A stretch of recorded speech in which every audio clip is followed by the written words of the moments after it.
Hello students and welcome back to the virtual class of Gyan Manjari Vidyapit Mova. Students, we started this chapter reading that the British came to India to trade. हमने ये chapter को वहाँ से समझना शुरू किया जब हमने ये देखा कि ब्रिटिश इंडिया में आया ट्रेड के लिए. Today, we will try to understand why and when the British decided to shift its focus from trade to territorial domination. That is establishing its rule. तो आज हम ये सीखेंगे कि उनको कैसे ये आइडिया आया कि अपना जो फोकस है वो ट्रेड से हटाकर टेरिटरी को कैप्चर करने के लिए, एक्वायर करने के लिए डाइवर्ट किया जाए. राइट. सो हम सब जानते हैं कि Britishers came in India for the sake of the trade and afterwards they got diverted towards the rule and they started ruling us and we were under the rule of the British. So ये शुरुआत कैसे हुई? How did they get the idea that we must dominate this place and we can acquire the whole land so that we can make our own region very much rich?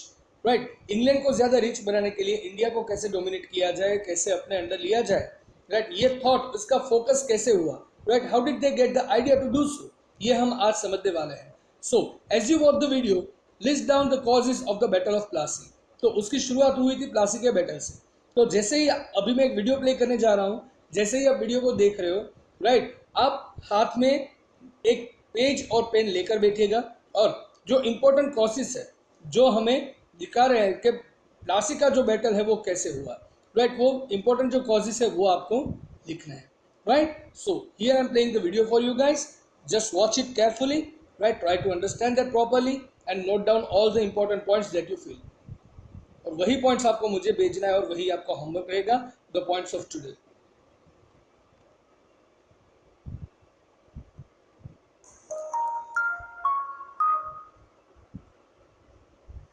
Battle of Plassey. The East India Company came to India in the 17th century for trade. It established its first factory in 1651 in Bengal. In 1698, the company convinced Mughal officials into giving it zamindari rights.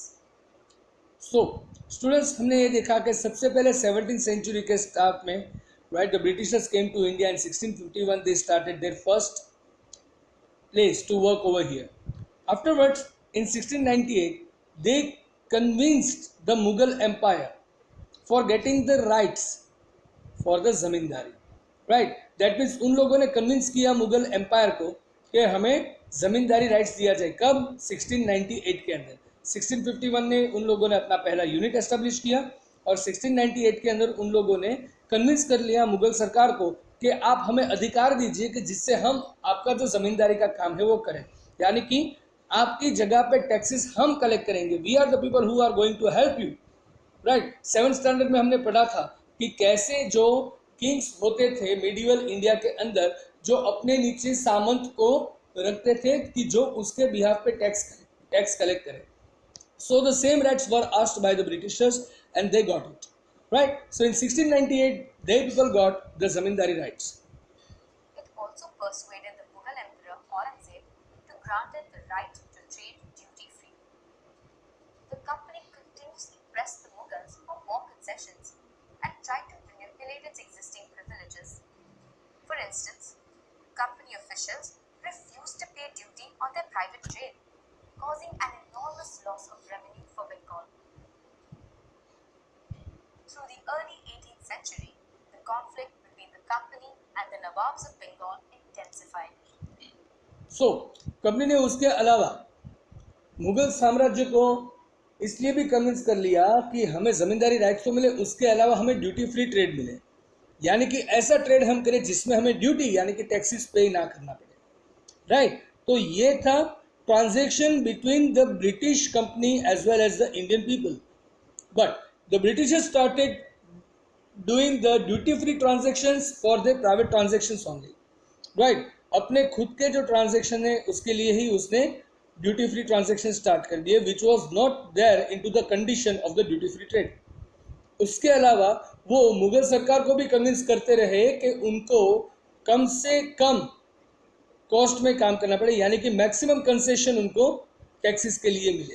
Right. लेकिन आगे जाके जब मुगल सरकार को पता चला कि ये जो बात है इन लोगों की ये ठीक नहीं है कि वो अपने प्राइवेट ट्रेड भी ड्यूटी फ्री में कर रहे हैं, which is not allowed. Right, inter transaction is allowed, लेकिन अपने खुद के जो ट्रांजेक्शन है ड्यूटी फ्री के लिए वो अलाउड नहीं है. So then the conflict began in the Bengal. Siraj ud Dowla, who became the Nawab of Bengal in 1756, refused to grant the company concessions, demanded large tributes for the right to trade, denied the company any right to mint coins, and stopped it from extending its fortifications. The company was worried about his power. सो यहाँ पे हमने क्या देखा कि सिराज उद दौला जो 1756 में emperor बने, right, उसने ये सारी चीज़ों का परख लिया और उसने बोला कि नहीं, हम आपको ज़्यादा कंसेशन नहीं देंगे, यानी कि अभी कंपनी को कोई भी कंसेशन दिया जाएगा नहीं, राइट. उसके अलावा उसने राइट टू ट्रेड के लिए बहुत ही बड़े ट्रिब्यूट्स, राइट, यानी कि बहुत ही बड़ा जो रेवेन्यू है वो आस किया था, वो डिमांड किया था कंपनी से, राइट. उसने जो अंग्रेज़ों के पास पहले कॉइन्स बनाने के लिए, कॉइन्स को मिंट करने के लिए जो राइट्स थे उसके लिए भी मना कर दिया, और उसके जो फोर्टिफिकेशंस है यानी कि वो जो किलेबंदी कर रहे थे हर एक एरिया की, उसके लिए भी सिराज उद दौला ने मना कर दिया था कंपनी को. Fortifications. The company was worried about his power and was keen to replace it with a puppet ruler who would willingly give them trade concessions and other privileges. So, it tried to replace Siraj ud Dowla with one of his rivals. This angered the Nawab. He ordered the company to pay its taxes and stop interfering in the political affairs of Bengal. But when the company failed to fulfill his demands, the Nawab marched 30,000 soldiers and took control of Qasim Bazar and Calcutta Fort. सो यहाँ पे क्या हुआ कि सबसे पहले तो company जो थी उनको जैसे पता चला कि सिराज उद दौला ऐसी डिमांड कर रहे हैं, तो उन लोगों को अपने जो पावर थे, राइट, उसके लिए इनसिक्योरिटी फील होने लगी कि यार शायद हमारे हाथ से ये पावर चला जाएगा. तो जैसे ही कंपनी ने ये सोचना शुरू किया तो कंपनी ने बगावत शुरू कर दी, कंपनी ने पॉलिटिक्स खेलना शुरू कर दिया. तो शौकत जंग करके उसका जो सबसे बड़ा राइवल था, उन लोगों को कंपनी ने सोचा कि शौकत जंग को ही अगर हम रूलर बना दे तो वो एक पपेट रूलर बनाएगा. पपेट यानी कि कठपुतली, यानी कि जिसकी डोर कंपनी के हाथ में हो, यानी कि वो अपना किंगडम, अपना एम्पायर ऐसे रूल करे जैसे कंपनी चाहती है, राइट.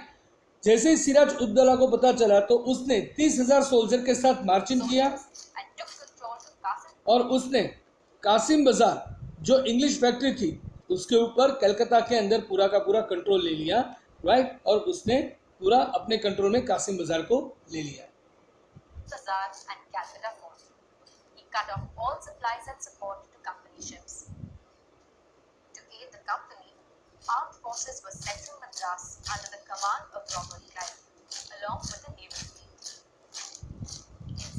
तो फिर उसको काउंटर करने के लिए मद्रास से अपनी पूरी आर्म फोर्स यानी कि हथियारबंद उसकी जो फोर्स थी वो लेकर कंपनी ने भेजी, और उसके लीडर थे Robert Clive. 1757, Robert Clive defeated Siraj ud Dowla at the Battle of Plassey. The main reason for the defeat was that a part of the Nawab's army, led by Mir Jafar, one of Siraj ud Dowla's commanders, never fought the battle. Clive had secretly managed to secure Mir Jafar's support by promising to make him the Nawab after defeating Siraj ud Dowla. सो वहाँ पे क्या हुआ था, 1757 में Robert Clive ने सिराज उद दौला को जंग में हरा दिया, और उसके पीछे का मेन रीज़न था मीर जाफ़र. मीर जाफ़र ने यह डिमांड की थी कि मुझे अगर आप नवाब बनाओ तो मैं आपकी मदद कर सकता हूँ, राइट. सिराज उद दौला के हारने के बाद मीर जाफ़र को नवाब बनाया जाए, ये मीर जाफ़र की डिमांड थी. Battle of Plassey became famous because it was the company's first major victory in India. Mir Jafar was placed on the throne as the company was still not willing to take administrative control of Bengal, its main objective being trade. Soon it realized that even puppet rulers were not always helpful, as they did not agree to all of the company's demands. After the death of Mir Jafar in 1765, the Mughal emperor appointed the company as the Diwan of Bengal, which allowed the company to use the vast revenue of Bengal. The outflow of gold from Britain to India stopped completely after the grant of Diwani. Now revenues from India itself could finance the company's expenses. Let's summarize the important events we have covered in this video. In 1651, the East India Company came to India. So students, before we move further, see, I tried to give you each and every details of this video. Right now, these are the summaries. So take the book, right, and note down all the important summaries which are being shown now onwards. Right. So I'm just making it a bit previous, and I'm going to start it now. Wherever you find it helpful, just pause and note down all the important points. Now all the important points of this particular video is being shown to you. In 1651, the East India Company came to India. In 1698, the company got zamindari rights from the Mughals. In 1756, Siraj-ud-Dawla became the Nawab of Bengal. In 1757, the Battle of Plassey was fought between Siraj-ud-Dawla and the East India Company. And in 1765, the company was appointed as the Diwan of Bengal by the Mughals. The Battle of Plassey became an important step in the East India Company's journey from being just a trading company to becoming the sole power over the Indian subcontinent.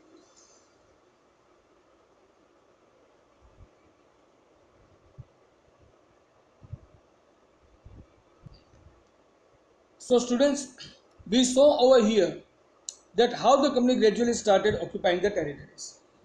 हुआ क्या? That company took the benefit of the marching, right? Took the benefit of the victory of the Plassey, right? And then the company was itself appointed as a Diwan of Bengal by the Mughal Emperor only, right? तो उसी की वजह से company को benefit मिलता गया कि वो अपने रूल्स को एस्टेब्लिश कर पाए. तो अभी तक हमने ये देखा that how the company gradually started occupying territories and establishing its power from being just a trading company. सिर्फ ट्रेडिंग कंपनी से आगे बढ़कर अपने पावर्स को कैसे एस्टेब्लिश किया जाए, राइट, कैसे अलग अलग टेरिटरीज को अपने हाथ में लिया जाए, राइट, और फिर उसके ऊपर रूल किया जाए. तो ये कंपनी ने कैसे किया, इसका थोड़ा बहुत अंदाज हमें इस वीडियो से पता चला. Now we are going to understand why and when this happened, क्यों हुआ और कैसे हुआ. ट्रेड से लेकर टेरिटोरियल डोमिनेशन तक कंपनी कैसे पहुंची, ये हम अभी नेक्स्ट स्लाइड्स में देखने जा रहे हैं. सो सॉरी, अगर आपके पास एनसीईआरटी बुक है तो आप उसमें पेज नंबर 14 देख सकते हो, राइट, और वहां पे आप ये सोचते हो, तो आप ये क्वेश्चन का आंसर सोच सकते हो, why were the British unwilling to take over the responsibility of administration. British जो थे वो एडमिनिस्ट्रेशन की रिस्पॉन्सिबिलिटी लेने के लिए उसकी इच्छा क्यों नहीं थी. ये सबसे पहले आप सोच सकते हो, वहीं पे रीड करके पेज नंबर 14 पे. अगर नहीं है then there is nothing to worry, we have the answers over here only. The British were unwilling to take the responsibility of administration because their primary objective was to expand trade. शुरुआत में company को administrative responsibility नहीं लेनी थी. क्यों? क्योंकि वो अपने ट्रेड को ही सिर्फ एक्सपांड करना चाहते थे, सिर्फ अपने ट्रेड को ही बढ़ाना चाहते थे. They could meet this objective with the help of puppet rulers instead of them ruling directly. और ये सारी चीजें अपने जो पपेट रूलर्स हैं, यानी कि कठपुतली के जैसे जो भी रूलर्स हैं, जो सिर्फ कंपनी कहे उतना करें, राइट. तो ऐसे रूलर्स की मदद से अगर ये काम हो जाए तो हमें खुद क्यों सामने आना, हमें खुद क्यों डायरेक्टली रूल करना, right. This was the thought process of the British.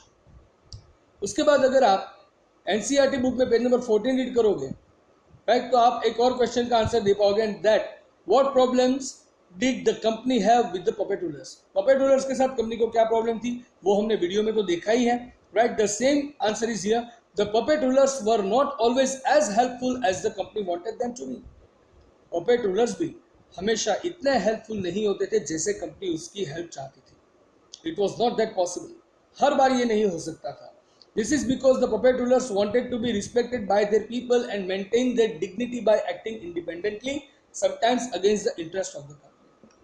Puppet rulers थे, वो अपनी पॉपुलैरिटी जो है, वो अपनी रिस्पेक्ट है, वो मेंटेन करना चाहते थे. पपेट रूलर्स भी अपनी रिस्पेक्ट मेंटेन करना चाहते थे. कैसे? कि वो अपनी डिग्निटी को मेंटेन करें, अपनी इज्जत बरकरार रखें. और वो कैसे हो सकता है? कई बार उनको इंडिपेंडेंटली यानी कि स्वतंत्र तौर से डिसीजन लेने होते थे, और कुछ दफ़ा तो ये करने के लिए उसको कंपनी के जो इंटरेस्ट है, कंपनी के जो फायदे, उसके भी सामने होना पड़ता था, राइट, उसके भी अपोज में जाना पड़ता था, और तभी जाकर वो लोगों की हेल्प कर पाते थे। तो उसके लिए भी कंपनी को बहुत सारी हर्डल्स होती थी, राइट। उसके बाद अगर आप पेज नंबर 14 को रीड करें एनसीईआरटी बुक में, तो उसमें से आपको क्या करना है, underline the line that tells us about the shift in focus of the company from trade to territorial domination. वहाँ पे कुछ ऐसी लाइन है जिससे आपको पता चले कि कैसे कंपनी का जो फोकस है वो ट्रेड से लेकर टेरिटरी डोमिनेशन की तरफ डाइवर्ट हुआ, right. So these are the lines, we must indeed become nawabs ourselves. Company ने खुद सोचा कि हमें ही नवाब बन जाना चाहिए। क्यों? क्योंकि सारे पपेट रूलर्स है वो हमें हेल्प नहीं करते, right. So why did the Robert Clive say we must indeed become nawabs ourselves? Robert Clive ने ऐसा क्यों कहा कि हमें खुद ही नवाब बन जाना चाहिए? ऐसा क्यों कहा? तो उसका रीजन है, Robert Clive gave the above statement because the company having failed to work with the puppet nawabs.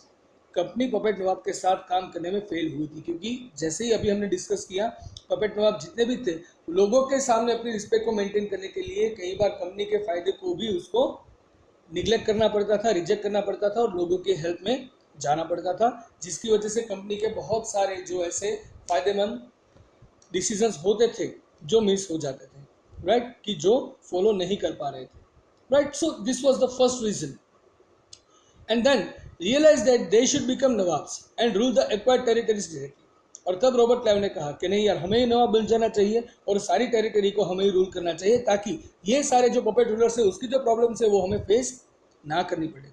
This would help them expand their trade and increase their revenues. और इसकी वजह से वो अपने ट्रेड को भी एक्सपांड कर सकते थे, क्योंकि अगर खुद ही नवाब है तो अपने तौर तरीके से बिजनेस चला पाए और उसकी रेवेन्यूज यानी कि इनकम भी बढ़ा पाए, right. So, since the puppet rulers did not always support the company, जैसे कि जो puppet rulers थे वो हमेशा तो कंपनी को सपोर्ट नहीं करते थे, the British realized, तो ब्रिटिश ने रियलाइज किया that they should acquire the territories and rule them directly। तो तब जाके ब्रिटिश ने रियलाइज किया कि नहीं यार, अगर ये टेरिटरी पपेट से भी यही प्रॉब्लम हो रहा है तो अच्छा है ना कि हम खुद ही इसको एक्वायर कर लें, हम खुद ही टेरिटरी को एक्वायर करते हैं, हम ही रूल करते हैं, तो सारे कायदे कानून भी हमारे होंगे, तो जैसे हम चाहे वैसे हम बिजनेस चला सकते हैं, डायरेक्टली हम बिजनेस चला सकते हैं। दस ऐसे their focus shifted from trade to territorial domination. ऐसे उनका जो फोकस था वो ट्रेड से लेकर टेरिटोरियल डोमिनेशन तक डाइवर्ट हुआ था, राइट। सो स्टूडेंट्स, आज के सेशन में हमने सीखा कि कैसे कंपनी यहाँ पे बिजनेस करने के लिए आई थी, फिर ऐसे कौन से सिचुएशंस हुए जिसकी वजह से कंपनी को अपना फोकस ट्रेड से हटाकर टेरिटोरियल डोमिनेशन पे लगाना पड़ा, right. So that was today's session. I hope you guys could understand clearly. फिर भी अगर आपको कुछ भी इश्यू है, राइट, कोई क्वेरीज है, you can directly call me because you all have got my number, right. You can contact me any time, right. So that's it for today's session guys. Now it's time for the homework.